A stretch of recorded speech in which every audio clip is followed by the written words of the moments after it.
I am Brian Wilson alongside Larry O'Connor, and we have a special guest in the studio today. Yes, we do. In fact, I think it's in his contract. Whenever he appears, we got to play this music for him. William Peter Blatty, you hear that boisterous laugh of his, author of the book, The Exorcist. Out now, everyone's freaking out as they're driving. I wear a Mickey Mouse watch to counter the effect. That is. I know, you're such a sweetheart, and yet you've got this really scary music that comes with you. Yes, of course, author of The Exorcist, but most importantly today, author of the brand new book. And good for you, writing a brand new book. This is your which book is this for you? Number 14, I think. Wow, Who's 14. counting? Yeah. It is called Finding Peter, a true story of the hand of providence and evidence of life after death. Now, if that's got you intrigued like it has me intrigued, give us a call, 888-630-9625. I would love to talk about this book as you learn more about it here, but also if you have any questions, I've always wanted to talk to William Peter Blatty. You're a Washington institution, Mr. Blatty, so it's always good to have you, and we get great response when you're here. Oh, thank you. So tell me about the book. You mentioned this when we had you on for Halloween when we were re-releasing Exorcist, right? Feast day. About a year and a half ago, and you mentioned that you were going to write this book about the tragic death of your son. I'm going to write it because my wife and I, for, 8 years, have been receiving what I would call proofs of life from our son Peter, believe it or not. And I told this story to a number of friends who trust me and know I'm not fibbing or making it up. And they all said, you've got to put this in a book, write a world, share it. And, St. Paul tells us to do good while we can. At the age of 87, I've got to put on a full-court press and decided to do Finding Peter for anyone who has lost a loved one. I pray, God, it gives you great comfort. And so that your listeners who might be inclined to read Finding Peter will trust my word in it. I get no money from it. All the royalties are going to my son's high school, the Heights. Oh, wow. Yeah, that's the way it should be. Tell me, if I may, tell me about Peter. You said he died just 9 years ago, and how old was he? He was 19, and he died of viral myocarditis out of the blue, an extraordinarily rare illness that has no onset whatever. And what are these signs, this evidence that you've been seeing that suggests that he is... my God, there are so many. Well, because of the brevity of time, I'll have to give you a few of the few extremely dramatic ones. Okay. Are you sitting down? It's November. He's passed away. I'm out on the back deck. One of Pete's classmates has planted a tree in the backyard in memory of Pete. And I looked down at it, and I thought at that point I'd been getting a couple little signs from Pete. So I think I said aloud, okay, Pete, if you're still around, I want that tree to bloom on my birthday. Well, my birthday is January 7th, in case you want to send a card or gifts. And don't you know, I went down there that morning of January 7th, and there were green shoots on that tree. Now, they never blossomed. The tree died. And that tied in with something else extraordinary that Pete had done. My wife Julie and I one night were watching some mini-series, and there was a detective whose wife had died, sitting on a bench in his backyard, drunk, talking to his wife, who he buried in the backyard. And he said, Sarah, why don't you turn on a light or something? Well, there had been enough signs from Pete to where I automatically turned and looked up at his photo on our fireplace mantle, and then I shook my head, no, that's not going to happen. Within, 10, 15 seconds, Julie and I turned to look at one another because suddenly a light source had appeared in this totally dark room, and it was a halogen lamp on one of my filing cabinets. And it stayed on steadily for about, 10, 15 seconds, and never worked again. It just like came the on. Tree. Yeah, it just came on, stayed on, and went off and was dead. Whatever mojo Pete is putting on stuff, it's not good for them. I remember reading this book, Heaven is for Real. Oh yeah, which is a great book, and it makes you stop and think quite a bit. And the story there was a young man who technically died in a hospital, but then was brought back, and he had these amazing stories about what heaven was like. And this is sort of along the same lines in many ways, because it gives people hope that there is life after death. Oh, absolutely. I claim not to believe there is life after death. I claim that I know there is life after death, because if not from my faith, if not from reason, and there are very reasonable arguments for life after death, and but also for all the signs that Pete it's been a year, though. How many signs in total do you feel like have been signs from Pete? Of the type I just narrated, which are very dramatic, maybe 6 in 9 years. Of the other type, well, let me give you a sample of the other type. This was 2 years ago, the day before Mother's Day. I'm looking at a portrait of Pete hanging on the wall, and I say, Pete, tomorrow's Mother's Day. You got to do something special for your mom. Well, I took Julie to brunch, and I had ordered flowers. I ordered Gerbera daisies, and there were Gerbera daisies in this bouquet on the table all around the perimeter, but the center was a clutch of vivid, huge, bright, fresh sunflowers, which was Pete's flower. We always associate Peter with the sunflower. That sort of thing, countless times, countless. Most of them experienced by my wife, Julie. More than just a coincidence in your mind, well, any one in particular, even the ultra-dramatic ones, in isolation could be explained as coincidence, but in the mass, in total, over 8 years, please. Our guest is William Peter Blatty. He's author of The Exorcist, of course, but we're talking about his new book, Finding Peter, a true story of the hand of providence and evidence of life after death.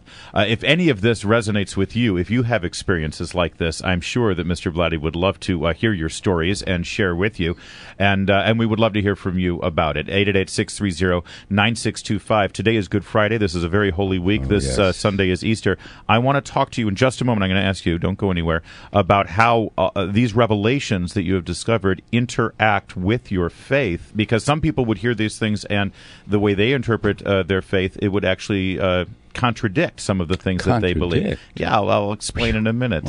All of that and your calls in a moment. Get used to this. This is what he does. It's now. My story is much the same. Talking with William Peter Blatty about this book, and let me continue where I left off. You're a practicing Catholic, if I'm correct, right? And here we are on Good Friday, and a blessed Good Friday to you. A lot of people, their interpretation of the faith is such that they're hearing stories like this, and they think that it conjures images of a poltergeist. It conjures images of a well, no, but you know that's what their understanding might be, and they think, okay, sure, I believe in salvation, I believe in life after death, I believe that our soul is renewed eventually, but we're just hanging out in purgatory or somewhere else. We don't actually walk around and interact, and our souls aren't interacting here on earth. That's what many people believe, and when they hear this, they think it's something nefarious, maybe not a I interpret it as something unbelievably hopeful. I mean, the two sides, here and the hereafter, they're side by side, and there's been evidence way beyond what I've written in Finding Peter that very often they interact. Remember Bishop Pike? He lost his son, it was about 40 years ago, wandering in the Judean desert. And he wrote a book with a similar premise. He was convinced that his dead son, who was age 21, I think, was giving him signs throughout. And you think this is your son? You don't think maybe it's an angel acting on behalf of you and your intentions or something like that? No. No, it's Peter. Yeah. Well, all right, an angel. Okay. I'll buy that. Okay, so let me play. Not a bad either way. I hate to use this term in your presence, but let me be devil's advocate for just a moment. Give me the holy water. So let me ask you this. I mean, many people might read this book and they'd say, okay, coincidence. He so desperately wanted to see things that he saw things when nothing existed other than some odd coincidences. Yeah. Well, I grieved the death of my mother almost psychotically for practically 5 full years. Mm-hmm. And I didn't get any signs from her. Maybe once, who knows. From that day, I've never had a sign or a communication of any sort from her. It's not wish fulfillment. The one, like my character, Damien Karras, I mean, I'm sorry to mention The Exorcist, but I have to. His skepticism was in direct proportion to his desire to believe. And you want to eliminate any possibility that it's simply natural and not a supernatural effect going on. I have a ton more questions, but we also have a few calls that we want to get to as well. So, Teresa from Olney, you're first up here with William Peter Blatty. Hello, Teresa. Hi. Can you hear me? Yes, yeah, go ahead. Hi. Oh, as soon as I started listening, I was already in tears because I can totally testify to so many things that have happened since my father passed away a little over 10 years ago.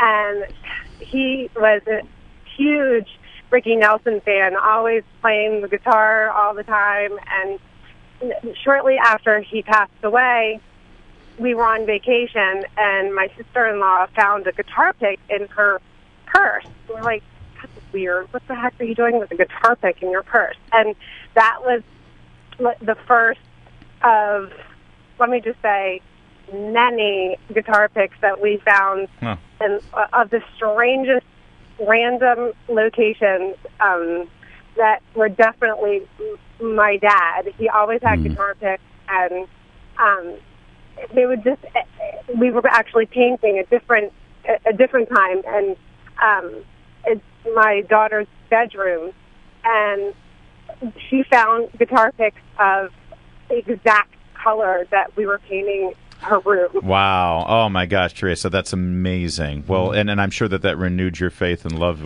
your father's memory. There's an old movie called, and a wonderful one, called The Orphanage.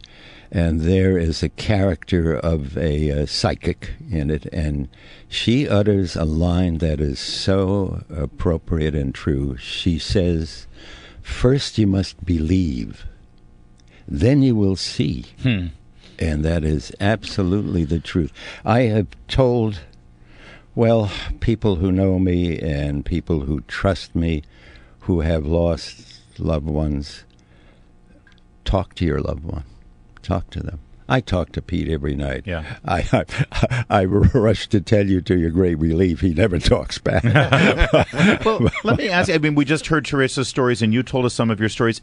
Tell me about the book, Finding Peter. Is that what the book is? You basically relate these stories, or is there sort of a overarching No, there resolution? is actually an extremely, I trust him. I'm basically a comedy writer, and I wrote A Shot in the Dark and all that.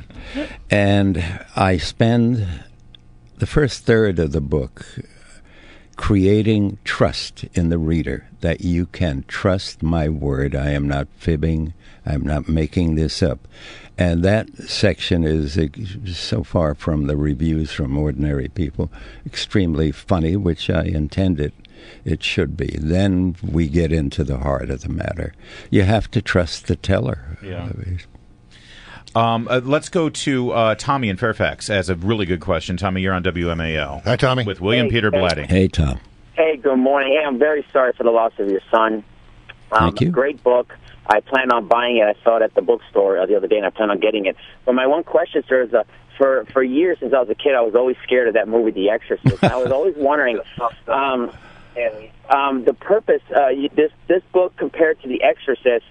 What was your thought about writing the book, The Exorcist? Was it to remind people that the devil is there, he's alive, it's around? No, it really had nothing to do with Satan or the devil or demons or whatever. It was intended to be an implicit proof of the existence of God. And by the way, and Tommy had originally also said that he wanted to know, that book was fiction compared to this, but as we learned last time, Exorcist wasn't going to be a work of fiction. It was actually based on very real events, but then you had to... my original intent was to do it as a nonfiction work, but then things changed. Yes.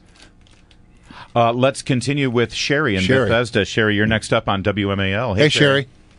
Hi, William Peter Blatty. Yes, Sherry. God bless us all. Have a blessed Good Friday to everyone. I'm Catholic too. Thank you. I had the experience of a priest that was murdered in Gaithersburg, Germantown. He was to have been my boss. He left where I was going to be singing, and when I got there, so when he was murdered, I decided to go to the trial because I live close, and they asked me to represent them from Prince George's County. It was the strangest experience, the strange vibe there. Even the Catholics coming over there were peculiar. I went to the trial anyway. I stayed there. I felt like I needed to. I don't know why I felt like I needed to. After the trial, there was to be a mass. I went home, and I thought, I don't want to see these people anymore. But I went home, and I have a keyboard, and it started playing a sound. It did not scare me, but it was the sound of bagpipes. My keyboard can't make that kind of sound. I still was not scared.